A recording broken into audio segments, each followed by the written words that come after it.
relationship with film. My name is Andrew Hunter Scholey, and today we are covering Waydowntown, released in the year 2000, directed by Gary Burns, script by Gary Burns and James Martin. Today, to talk about Waydowntown, I have with me Celia McLean. Did I get that right? That's right. Awesome. Well, hello, Celia. Nice to meet you. As we were just saying in a little bit of the preamble, this is my first time ever meeting Celia. Celia is a friend of Spencer, producer and frequent guest on the show. So how's it going? Very well, thank you. Thank you so much for having me on the show. No, it's great as the show progresses, just reaching out and finding different people to talk about movies. I really want to try to get different voices and different backgrounds to, kind of give their view on Canadian cinema and what's going on. So you are located in Winnipeg, correct? I am, yes. So you and Spencer go back. Do you know each other from high school? What's the deal here? That's right. High school improv, because we cool kids, theater sports all the way. Improv. I think I remember Spencer mentioning once that he did improv.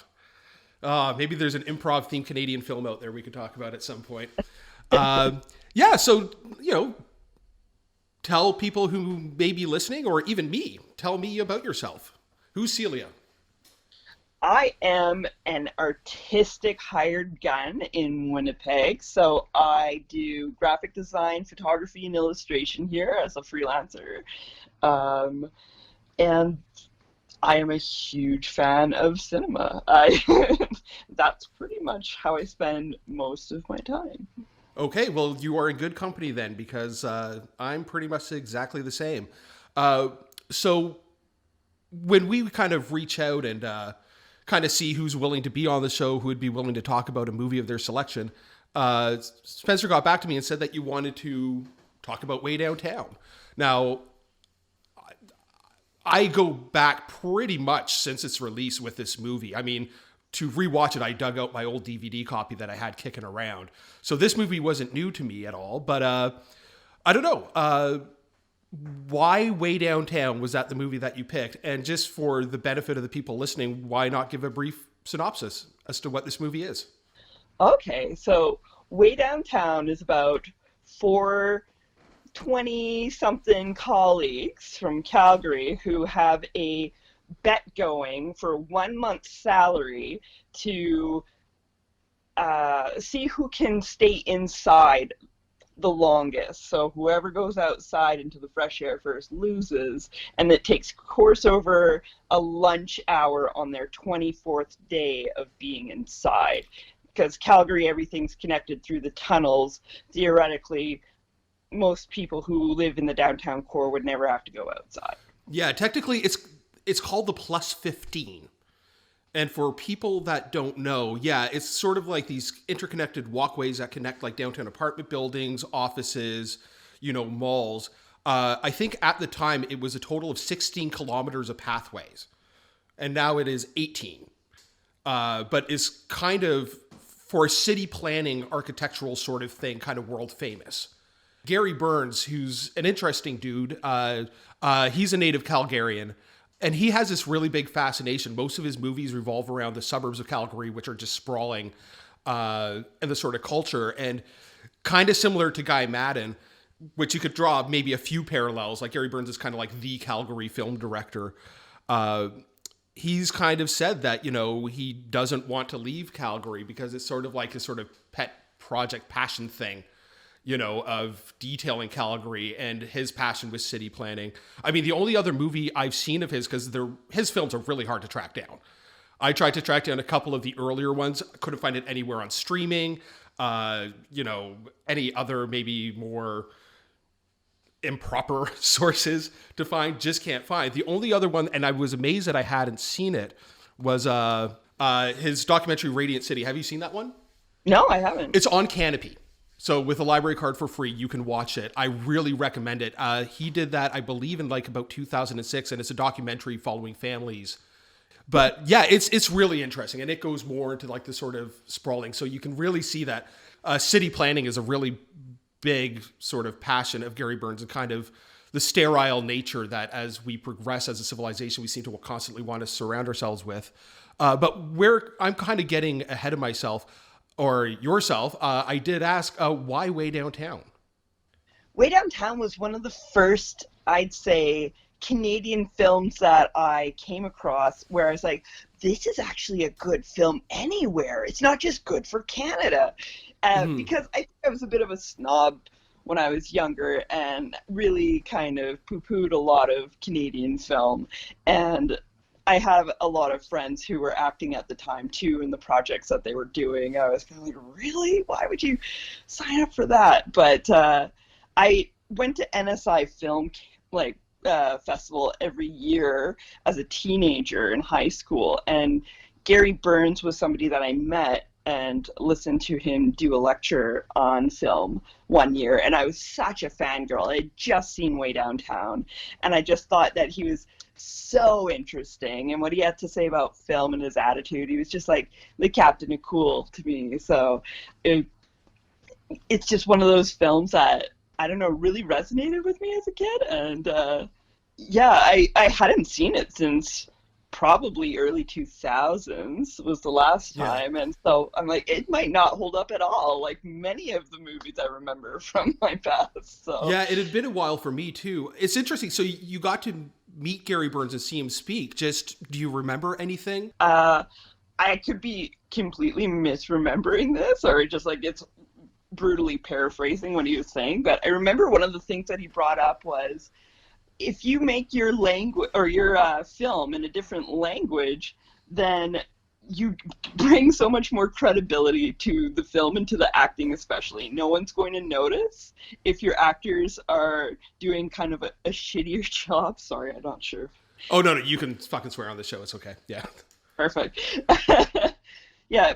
No one's going to notice if they're not doing a great job if it's in another language. He says that just like people are always fascinated by other languages, essentially, and it brings that allure to the film. And he showed this short film that he had made with two gentlemen, I think, who were like Eastern European, and they're having a conversation. And he says what they're talking about is like pure crap. It's not interesting. They're not really delivering it well. It's not, hold any sort of weight to it. But you can't help but be interested in like even just the stylistic choices that were made from the camera. Like it did give it this appeal to it that was like hilariously undeniable. And I just thought, like, what a funny trick, like what a funny thing to say. Yeah, no, that is really cool.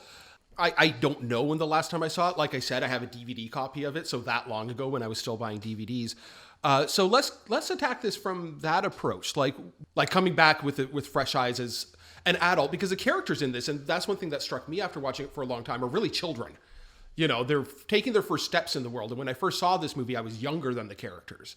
So that sort of aspect, and the sort of moral quandaries that some of the characters find themselves in. Did you have any sort of takeaway after watching it years later? I was fully expecting it to be a complete flop when I revisited it, and was like, why did I go with Waydowntown? There's so many good Canadian films that I could have drawn from. Why Waydowntown? And then when I rewatched it, I watched it again on Thursday, and I gotta say, it was really hard for me to get a hold of it. I couldn't find it for streaming or renting or whatever, and I bought it on VHS when it came out, so it's pretty much useless for me to watch at this point since I don't have a VCR. So yeah, getting a hold of it, I was like surprised at how difficult it was.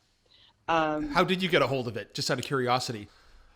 I had to call my brother, who had to get his friend to find it, because his friend is like a computer genius who can do anything. Okay. So it was like, yeah, phoning in a favor.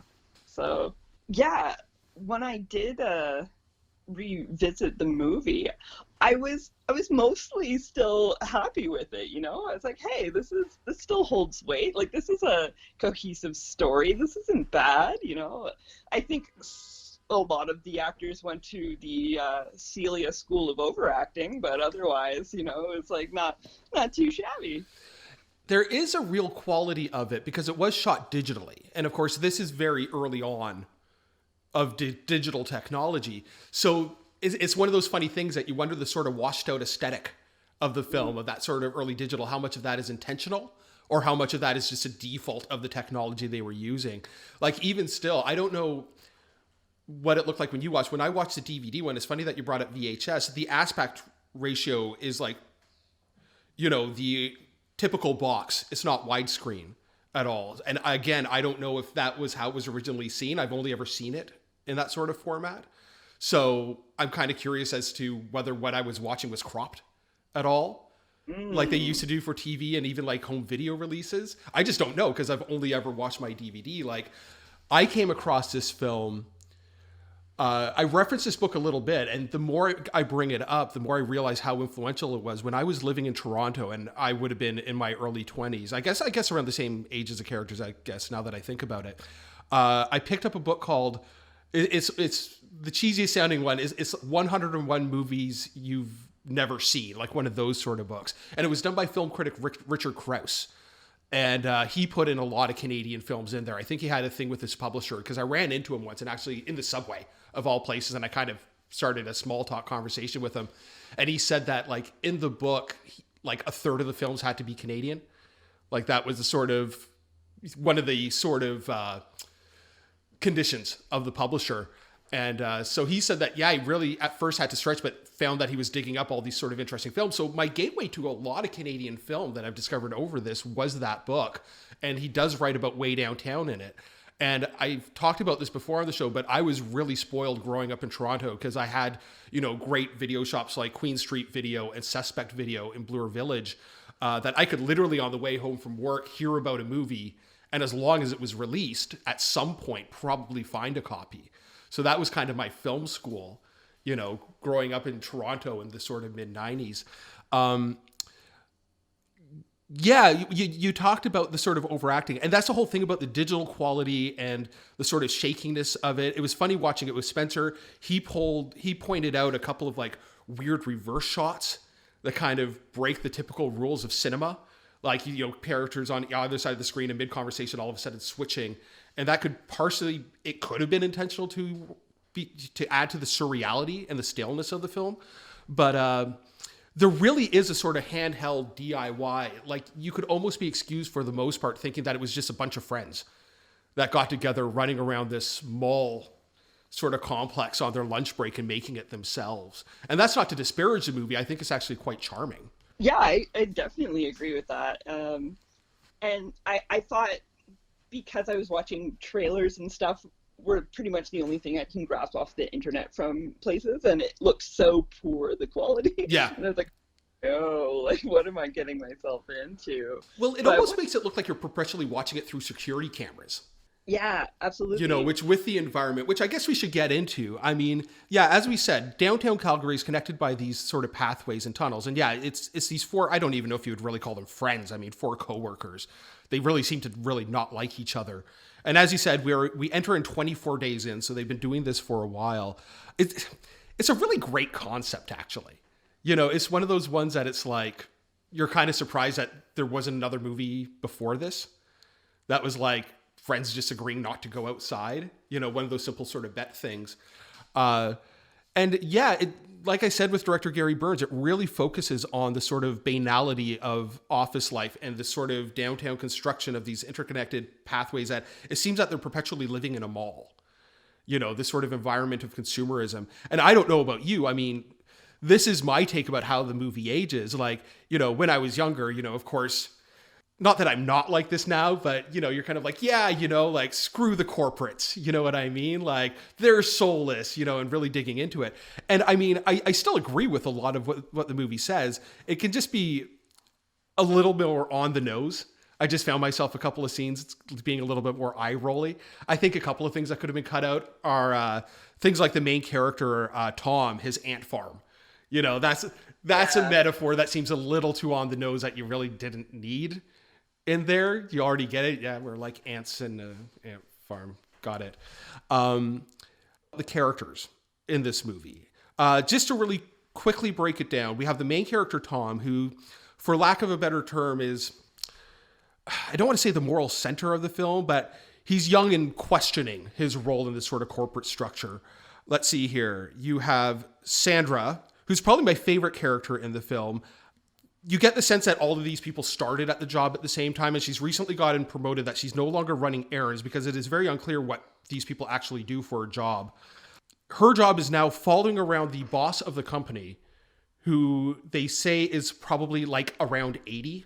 I'm like quoting the movie, follow him around because they kind of imply that as he has gotten older and has all this money, just goes around stealing things all the time. So Sandra's job is basically to follow him around to stop him from stealing things. You have Kurt, who in my notes I just put next to it douche. Really the typical asshole type character of this.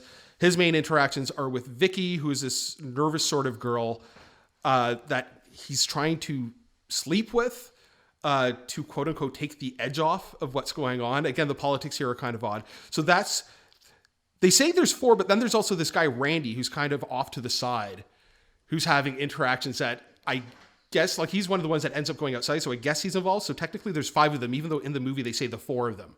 Maybe this girl Vicky, I never thought about this, maybe Vicky isn't actually in on the deal. No, Vicky's not a part of it at all. She just figures so prominently in the movie, I kind of assumed that she was, because they don't really talk about the bet that much. Like, it comes up once in a while. And so those are the main people in the bet. And then there are a few incidental characters like Phil, the security guard, who kind of pops in once in a while. Kathy and this guy Paul, who are boyfriend, girlfriend, that cross paths. But then I want to talk about, because this is actually the first time I've been able to talk about Don Mckellar on the show. And I love Don Mckellar. Don Mckellar is one of my favorite people in movies, period. Everything he's in is better because of it. We will talk about some of his films that he has made because they rate not just as some of my favorite Canadian films, but my favorite films, period. I'm just kind of waiting for the right opportunity to talk about them. But he plays Brad. And Brad is Tom's, what you would say, office mate, cubicle partner. Brad symbolizes the sort of overall effect of sort of stale corporate culture, literally to the point. Like, it's not even a spoiler. Like, he's a walking suicide note, basically, sending out signals everywhere, and to the point of literally stapling corporate slogans onto his chest. So that's kind of all in the mix. And like I said, this all takes place over a lunch hour during this bet and kind of everything that goes on. Like, obviously neither of us are corporate office people. One thing I did want to ask, have you ever been to Calgary? Have you ever been in this sort of plus 15 system and gone around downtown Calgary? I have been to Calgary. I've tried to avoid that system, to be honest. I'm not a big fan of malls and, office buildings, I guess, or whatever reason I would have to be going through the system there. I've also haven't been there in winter, I believe, so I didn't really feel I needed to avoid being outside at any point, right? Of course. Yeah, I mean, I've been to Calgary a couple of times, but it was mainly when I was driving across the country, heading to BC, and I had a cousin who used to live in Calgary in the suburbs, so I would just stay with her. So I don't know if I've ever actually been in downtown Calgary. I would just kind of stop, spend a couple of days hanging out with her, and then just move on. I was just curious because it would be interesting to get the point of view of somebody who has like firsthand experience with that environment. But on that note, though, like, what do you think of these characters? Do you find anything sort of identifiable or anything that speaks to you? Like, again, it goes back to why Waydowntown. Like, what about this movie speaks to you with these sort of mostly unlikable characters that kind of, made you want to talk about it? I was such a fan of Fabrizio Filippo when I was younger. I mean, I guess I still kind of am. And he plays the main character, Tom. That's correct, yeah. And I just really liked his delivery of it. I liked the way he was kind of slowly losing it and starting to question his role in,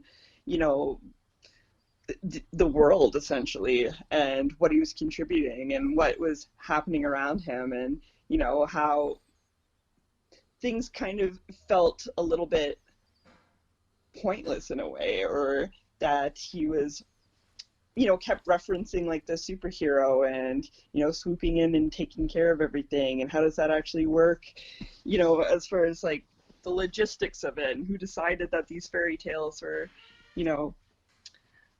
I don't know, like something worth considering, or not exactly sure what I'm trying to say there. It seems like I was just very interested at the beginning when he kind of talks about how Oh man, I don't need. Sorry, I'm. Not at all. No, he does do a really good job of kind of walking this fine line because his character could be so unlikable, but he still manages to bring this sort of conflicted charm to it. I'm not too familiar with this guy outside of this movie. What else can you point out that he's been in? Since you said you're a fan of him.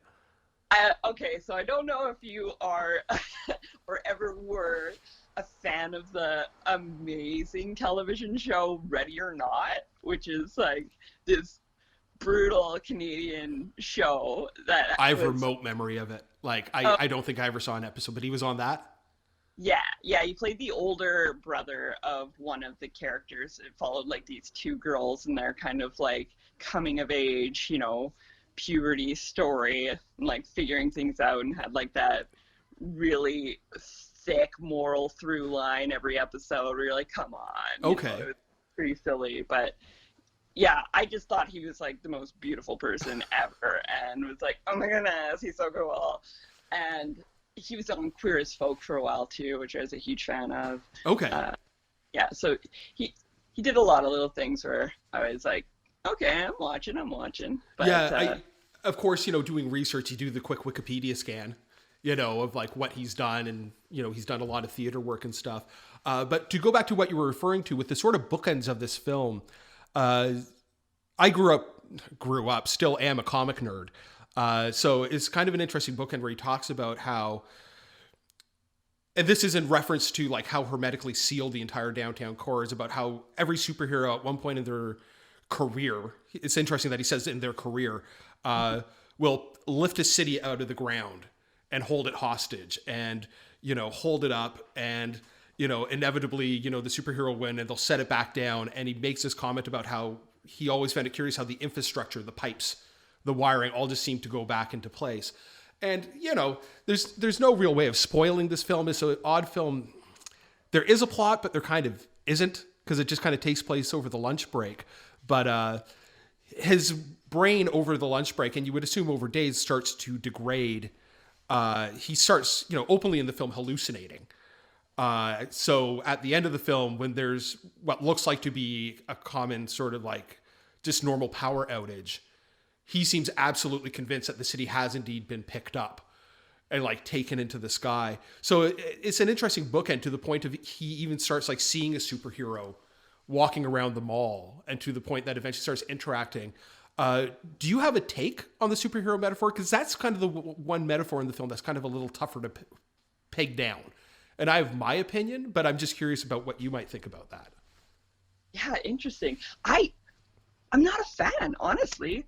I thought that all the shot choices and the way of, I guess, conveying that to the audience were a little cheesy in the film, and it just seemed kind of unnecessary to me. Like him slowly kind of losing it was more interesting, and I felt like that kind of took away from it when they were trying to make this, like superhero metaphor and reference. And I was more interested in like the little things, like Sandra's sweater was always changing colors, and his shirt and tie was always changing colors, and I just felt like that was an interesting way to let the audience kind of be in on it and be like, am I losing my mind? Is that happening? Is it a part of it? And I thought those were maybe a little bit more subtle ways of saying like how you can be so in your head about things, or how it could be, tricky to kind of tweeze apart the truth in certain ways, if you will. Yeah, I mean, my take, especially coming at it as an adult, is just how much that, how out of depth he is, and how he is really just a child entering into this world, and kind of not knowing what to expect, and still thinking about superheroes for guidance, like, as a sort of moral authority or something to aspire to or look up to. And to me, I think it speaks more about his age than anything else. I mean, like I said, I still read comics, but, I definitely don't look to superheroes as any sort of moral authority or aspiring figures. I just happen to like the medium of comics. So I guess it's one of those ones that the plot and what the plot is on the tin and what's actually going on aren't necessarily different. But I mean, the overall plot is that they have to stay inside, but they still have to work their job throughout this. And this is on the lunch break, but they're all sent on various tasks. Tom is sent to pick up a present for the boss of the company. So that's kind of the MacGuffin of him moving around trying to do it. And like I said, Sandra, who I really like as well, is sent to follow the boss because the boss is a kleptomaniac. Any thoughts on any of these plot lines or kind of how they progress or move the movie? I mean, it's more or less, like I said, just MacGuffins, more or less to get them out there and interacting with each other. Yeah, it's funny because I liked how you commented on, like, Randy is supposed to be, the fourth person who's in on the bet. And we see him, like, a very small handful of times, and he really doesn't have much to contribute to anything, right? So, which is too bad, because I thought he would be more fun to follow. Like, I liked his dynamic with Tom. I liked kind of their relationship and how Tom had self-identified as juvenile as well, saying, why did we do this bet to begin with? Well, why something so juvenile? Well, Randy and I are juvenile. Yeah. Well, it's one of those things, like, researching the show, take a drink. I say this almost every single episode. It's really hard to find information. Weirdly, most of the information that I have about this movie is from a book that I have. The name is escaping me, but it mainly focuses on Canadian film and its relationship to city environments. Like, it's a university press book. Like, I think it is meant from a university in Calgary. So a lot of the sort of facts that I could find are more, theoretical. You know what I mean? Like, takes on it.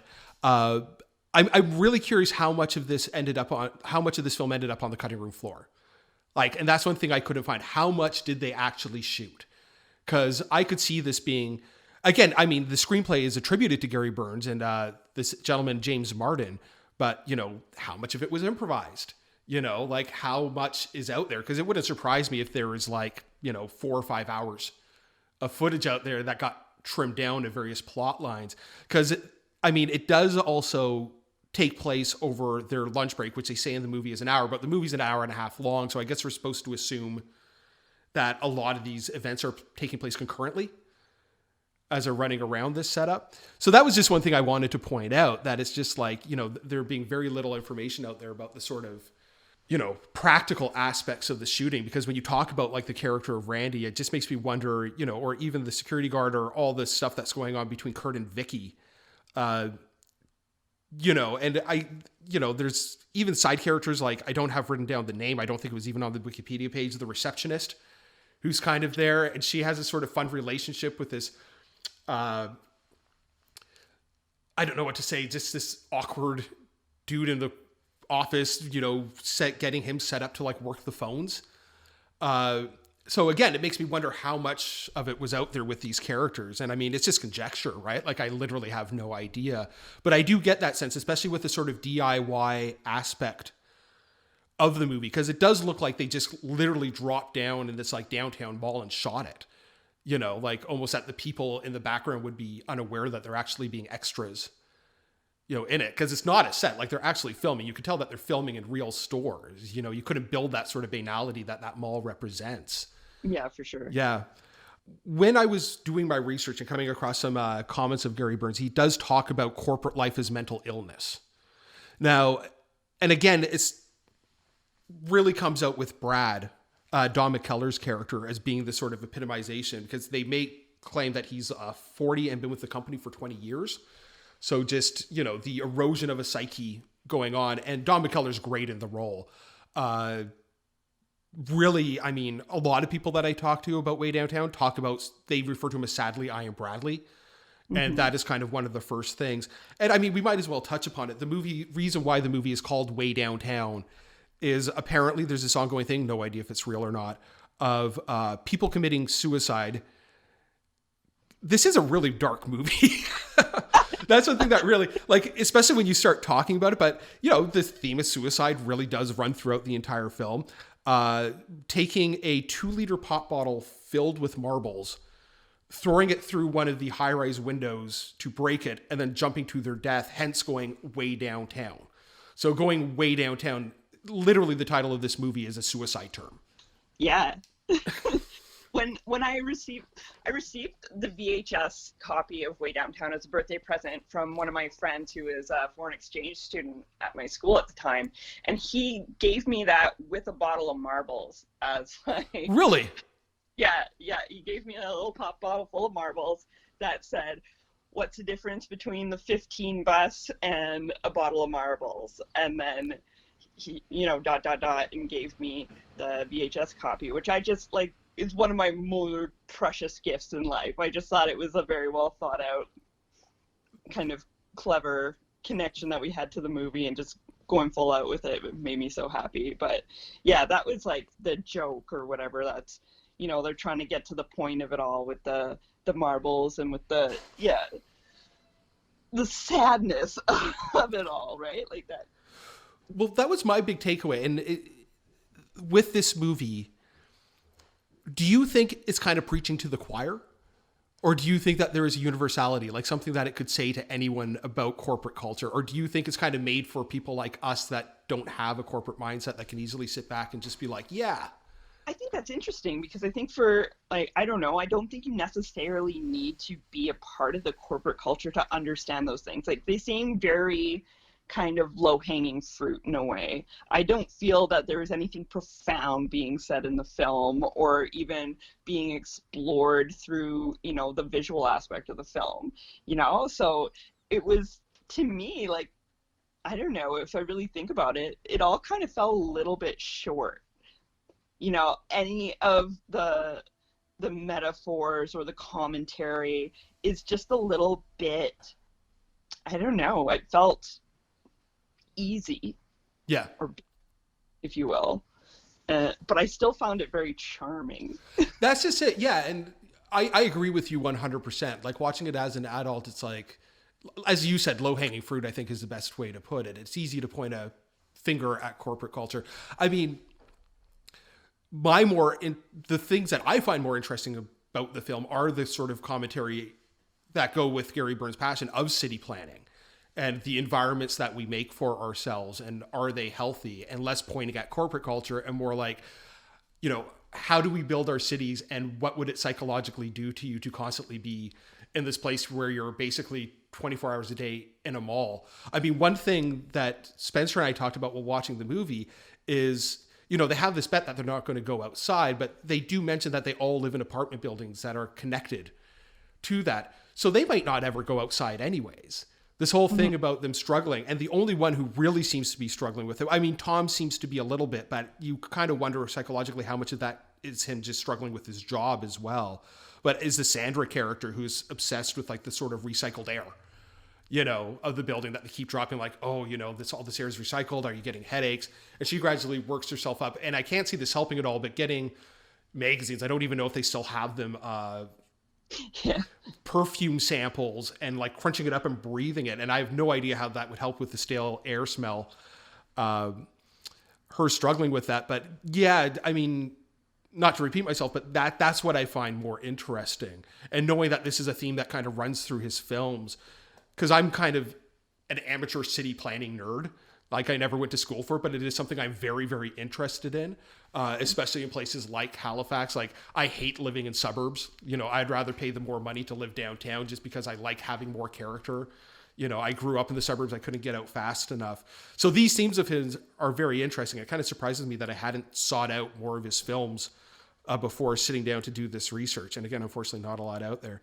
But I think what it has to say about that, and, the environs that this sort of culture builds with the idea of like convenience and stuff like that, and how the lack of character and the sort of hollowness that, like that is echoed in a character like Kurt, who is just trying to basically bed. Don't know if this comment is going to end up in the show, but Spencer and I were watching it, and I was like, God, sex in a bathroom, like, just never in a million years. Like, couldn't they find a supply closet or something? Like, it's just, just not something that seems very appealing at all. I don't know, to avoid talking in circles here, anything else you want to say about the film? Like, your experiences watching it? Would you recommend it to someone? I don't know. You know what? honestly thinking about that when I was watching the film again and thought, okay, it's not as horrible as I thought it was, but I'm like, is this something where I'm still like, this is great Canadian cinema? And I think it's just my connection to the time and to my relationship with film at the time that I feel is like, yes, that's solid. That doesn't change, but I don't think it translate as well now. Getting someone into film now, being like, this is the movie you need to watch. This is the thing that you need to see, So I just feel like, I don't know. I appreciate it for that, like, little, I guess, nugget of time that it brings me back to, and what film was like then. Well, that's one thing I wanted to talk about aesthetically about the film. There's this whole sort of thing, and I find you notice this a lot more as you get older and you look back on things. When you're younger, you kind of think that styles and fashions of the decades, it's like turning a page. All of a sudden, it's the 60s and now it's the 70s. And now we're all wearing polyester and, it's all about disco and then bam, it was the 80s. And then all of a sudden people had shoulder pads on their outfits.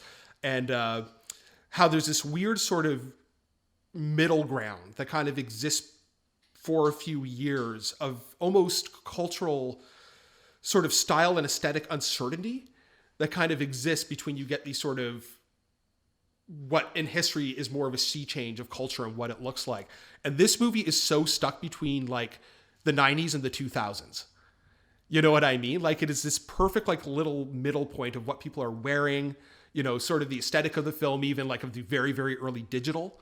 Again, I maintain that I don't know how much of the aesthetic of the film is a choice and whether it was just the default of the technology, So, it's like even at the end, as you said, Tom's suits change all the time. And he's wearing like, at the end of the film, the 100% black suit with just a yellow tie, and I'm like, that really only would have existed, in that slight little middle period, you know what I mean? Or the little fuzzy chin patch that he has, where it's not even like a goatee, but it's just something I wanted to point out. Like it is very visually representative of that very little window that I think would only be the year 2000.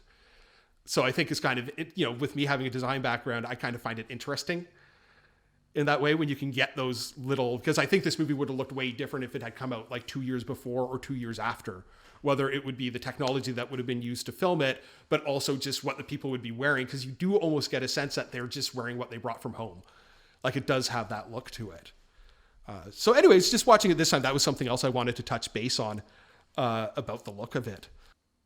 Yeah, I don't know. It's just like, I find it interesting that you had, I don't know, maybe connected with Sandra the most and found her the most interesting, where I was more disappointed in Sandra than I think most other characters. So. Interesting. I just find her plot line following around the boss the most amusing. I wouldn't say I identify with Sandra at all. Okay. Number one, I really like the actress playing her in it. I think she does a really good job. It might be that instance that you were saying of maybe a little bit of overacting, but I think it works for the tone of the film at the same time. Because like I said, these characters are so young that you really get the sense that Sandra is almost pretending to be corporate. She's almost acting like she think a grown up professional woman should act like. But inside, she's still this sort of... And again, we don't know what these people were like at the very beginning of the bet. But and how much this has taken a toll on her. Because like I said, she seems to be having the most problems with the whole staying indoors thing out of the four of them. I don't know. And I don't know if I've seen the actress in anything else. When I was doing a little bit of cursory look, like for a movie that came out a few years after, I can't remember the name of it. She actually won the Genie for Best Supporting Actress.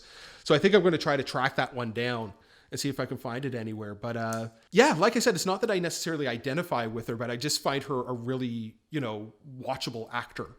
And the sort of comedic balance that she has to portray, because her plotline is the most comedic of her freaking out trying to follow her boss around. And it's not, I'm making it sound like it's slapstick, which it's not, but it's one of the through lines. I don't know, just, it works for me. Okay. Yeah, I'm kind of rambling because I can't quite put my finger on it, so I'll just cut myself off now. Like we touched upon, I mean, there's not really much to say about the scenes with Kurt and Vicky. Kurt is just so absolutely unlikable. And Vicky is just 100% hysterics as they portray her as a character. So I don't really like watching those scenes. You know what I mean? Like they just seem like between Tom and Sandra, and I guess ostensibly Brad, everybody else in the movie is incidental.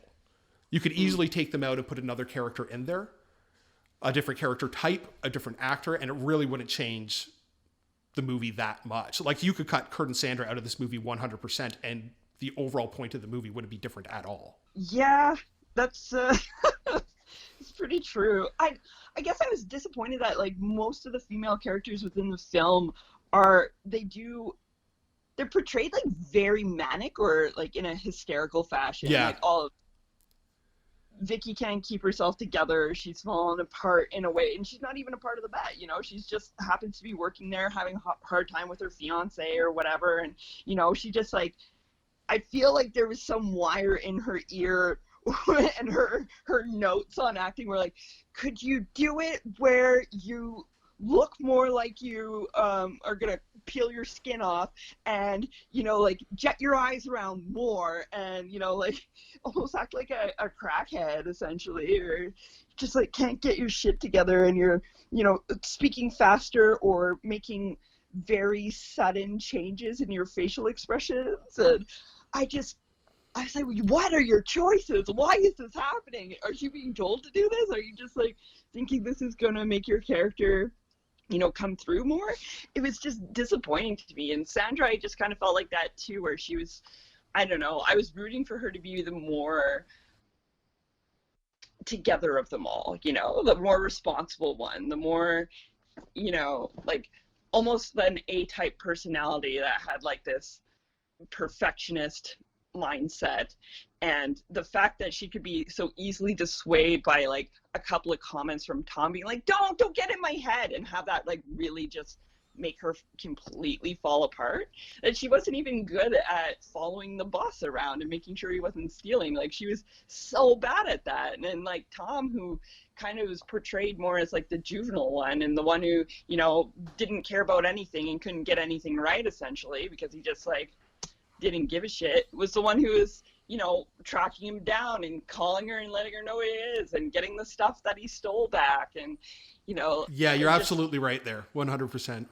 So I was like, oh, that's disappointing. And even this character, you know, that is like a complete throwaway sideline to the film where, you know, Tom sees her in the food court at lunch or whatever and is staring at her, and then you know, her boyfriend comes up and asks her, like, oh, you know her? Why are you staring at her? He's like, yeah, that's my girlfriend. And then he falls apart. And so he's trying to, you know, fix that situation, and just talking to that woman and her choices of like making kind of no sense. Yeah. About, you're like, who are you? You're just kind of freaking out. You're talking about completely random things. You flash him for no reason. Like, all of these things. I was just kind of like, is this Tom hallucinating? Is this actually how this person is right now? Like, why? Yeah, and to drive the point, like, you see the hallucinations, like the flashing scene. So it's really quick. He's talking to this girl, and, you know, she really quickly pulls up her shirt, and, you know, I've always taken that as part of the hallucination, but he is hallucinating heavily. There are parts where he thinks like fishes are eating his legs. You know, like, you see this. So I guess that is a good point of view, that, you know, how much of this movie can we trust, since obviously we're seeing it through his eyes, you know, down to the actual hallucinations.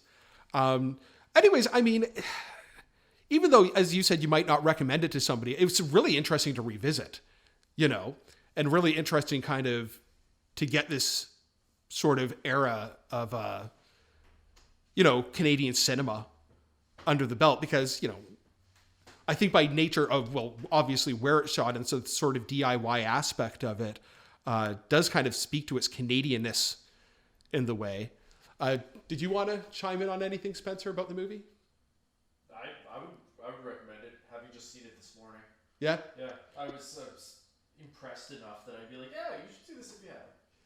Yeah, because Spencer's coming at it with fresh eyes, literally having watched it just before. Well, okay. I mean, we kind of covered it. Is there anything else you want to say about the film at all? No, I think I bumbled my way through enough. we have mined the depths of Waydowntown. Okay, well, before, you know, the final question, is there anything that you want to plug? Is there anything that you're doing that you want to bring up or talk about? Anything you want to talk about at all outside of this film? No, honestly, not really. No, fair enough. I just like to give people the opportunity if they want to. So finally, the question I ask in every show, what do you think this film says about Canada? I think this film says that we have some really good people out there making some really interesting films and choices. Like, I don't know, for me, this film speaks a lot about Gary Burns to me. Like, the movie and my interest lies more in that than it does, the acting or the storyline or any of it. I found myself wanting to have more information about him and his work. And, maybe that's also just a part of, like, actually listening to him do a presentation and, like, him being such an interesting person. I'm just like, we have really cool filmmakers here. Mm-hmm. Well, like I said, like rewatching this, and especially, like I said, check out Radiant City, because that was a really, it's an interesting film. And in some way, if you do watch it, I would like to actually get your input as to what you think of it, because it is a really cool film. And like I said, that one is available. And yeah, I mean, that is one of my bigger takeaways, because I do have this personal interest in like sort of city planning and stuff like that, of finding some of his other films. And I have no idea how to go about doing that. I'm hoping once the libraries open up again, that may be floating around in the Halifax library system is like a DVD of some of his like other films that he's made, because I would love to see more. Just freaking hard to track him down. Well, anyway, Celia, thank you so much for being on the show. It's a rather rambly episode on both ends, but I think it's kind of a hard movie to talk about, without kind of grasping, because it is such a sort of vague concept of a film and the way that it's executed. Yeah, I found great pause in what I was saying, because I'm like, oh, do I need to offer more context to this? I'm not sure, because some of the things seem so inconsequential when I mention them, but seem fairly integral if you were actually viewing the film, right? Like, so. Yeah, definitely. Okay. Yeah. Well, again, thanks for being here. If any other movies cross your mind in the future that you would like to discuss, you're always welcome to come back. That's awesome. I appreciate that. Yeah, no worries. So North of Normal is a product of Eldritch Creative, which can be found on Facebook at Eldritch Creative and Instagram at eldritch.creative. This show can be found at North of Normal on Facebook and on Instagram at North of Normal Pod. Intro music is by Dad vs. Son out of Hamilton, Ontario. That's it for now. Be safe.